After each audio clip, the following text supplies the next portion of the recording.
आप देखो पानी जो होती है ना उसकी ओरिजिनल क्वालिटी क्या होती है, शीतलता, कूलनेस। पानी ना कितना भी खौलाओगे ना तो अंत में वो शीतल हो ही जाती है, ठंडा हो ही जाती है, क्योंकि वो उसका नेचुरल प्रॉपर्टी है। इसलिए पानी को हम लोग प्यास बुझाने के लिए पहला इस्तेमाल करते हैं।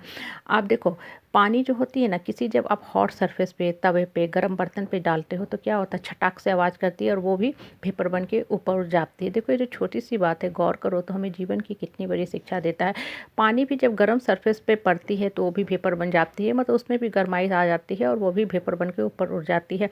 हमारी लाइफ के साथ भी बिल्कुल यही लॉ काम करता है। बहुत अच्छे हो, नेक दिल है, सद्गुणों से भरपूर हो, आप में सहनशीलता, कॉम्प्रोमाइज़ सब कुछ है, रिश्ते के डोर से बंधे हुए हो और रिश्ता भी बहुत प्यार से आप चलाना चाहते हो।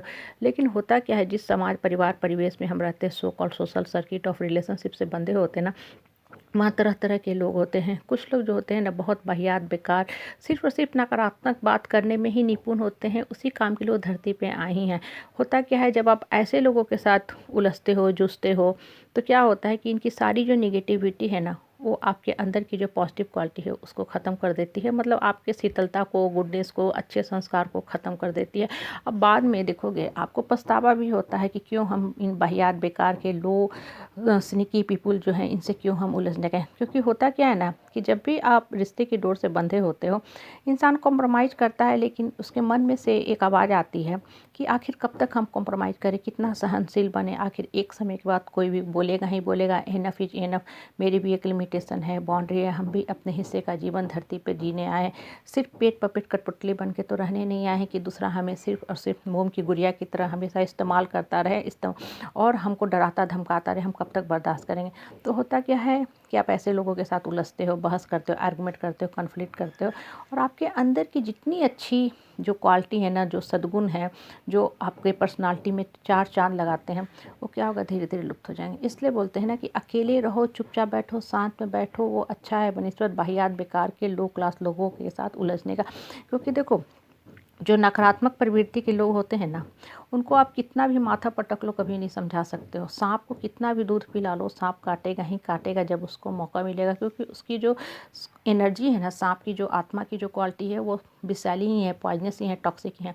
यही चीज़ परिवार के टॉक्सिक लोगों के साथ भी होता है। टॉक्सिक लोगों के साथ आप कितना भी कॉम्प्रोमाइज़ कर लो, अच्छा आप कर लो, वो जब मौका मिलेगा आपको काटेंगे ही काटेंगे। और ऐसे वाहियात के, बेकार के लोगों के साथ आप घड़ी घड़ी जाते हो, बातें करते हो, उलझते हो, कॉन्फ्लिक्ट, आर्गुमेंट करते हो, क्योंकि कहीं न कहीं आपको भी इन लोगों के सर्टिफिकेट पे जीने की आदत पड़ गई है। आपको लगता है कि अगर हम इन लोगों को छोड़ देंगे तो कैसे सर्वाइव कर पाएंगे, समाज में फिर मेरा जीना दुभर हो जाएगा।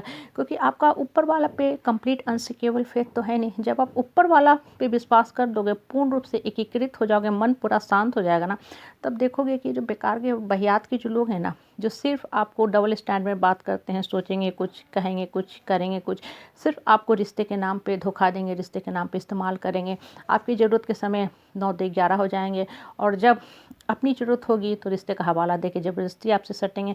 अगर आप नहीं इनका काम करोगे तो नार्किसिस्टिक नेचर, डोमिनेटिंग नेचर के हिसाब से दबंगई की भी भाषा में बात करेंगे। मतलब हर स्थिति में आपका जीना ये दुभर करके ही रखेंगे, और आप ऐसे लोगों के साथ जाते हो, उलझते हो। देखो कभी भी बेकार के, वाहियात के लोग कहीं भी मिले, जिस समाज सभा में आप बैठे हो ना, उनसे डिस्टेंस रखा करो। नहीं तो आपके अंदर की सारी अच्छाई, सारी जो क्वालिटी हैं, सारे सद्गुण है, वो बिल्कुल ही ख़त्म हो जाएंगे, और माइंड जाके सिर्फ और सिर्फ निगेटिविटी के मकड़ी जाल में फंस जाएगा। आपको वास्तव में लगेगा हाँ मेरा जीवन ही बोझ है, हम ही परिवार पे बोझ है, मेरा जीवन तो एकदम अब अंत की तरफ जा रहा है। और वास्तव में ही ये इस टाइप से कर देंगे आपको ना कि आपको वास्तव में जीवन बड़ा ही दुभर लगेगा। इसलिए देखो अपने आप में पूर्ण बनो, सशक्त बनो, परिपक्व बनो, कभी भी शून्यता में मत जिया करो, संपूर्णता में जिया करो, और एकाग्रचित्त होकर सिर्फ माँ दुर्गा पे, कृष्ण भगवान पे विश्वास किया करो कि मेरे अंदर भगवान है, वही मुझे हमेशा गाइड करेंगे। क्योंकि जितना आप लो स्नीकी पीपल से बात करोगे ना, उनका स्टैंडर्ड, मानसिक स्टैंडर्ड बहुत ही वाहियात, बहुत ही लो होता है। इसको कहीं रिकॉर्ड करके माइंड में रख लो। इसलिए हमेशा ऐसे लोगों से डिस्टेंस रखा करो, नहीं तो हमेशा आपके माइंड के अंदर हुआ क्या कि नकारात्मक थॉट जो है ना, वेपर की तरह उबलते रहेंगे, आपको भी परेशान करते रहेंगे, और अब बहुत से आप मानसिक रोग से ग्रसित हो जाओगे। घबराहट, बेचैनी, उल्टी, सर दर्द, भूख ना लगना, नींद ना आना, ये सब क्या होता है, नकारात्मक सोच के चलते जन्मता है। मन के अंदर जब बहुत ज़्यादा नकारात्मक सोच पनपने लगते हैं तो क्या होता है, बॉडी में तेजाब बनने लगता है, और वो तेजाब आपके अंदर तरह तरह का विकार पैदा करता है। इसलिए शांत रहो, चुपचाप रहो, सिर्फ और सिर्फ ऊपर वाला से बात किया करो।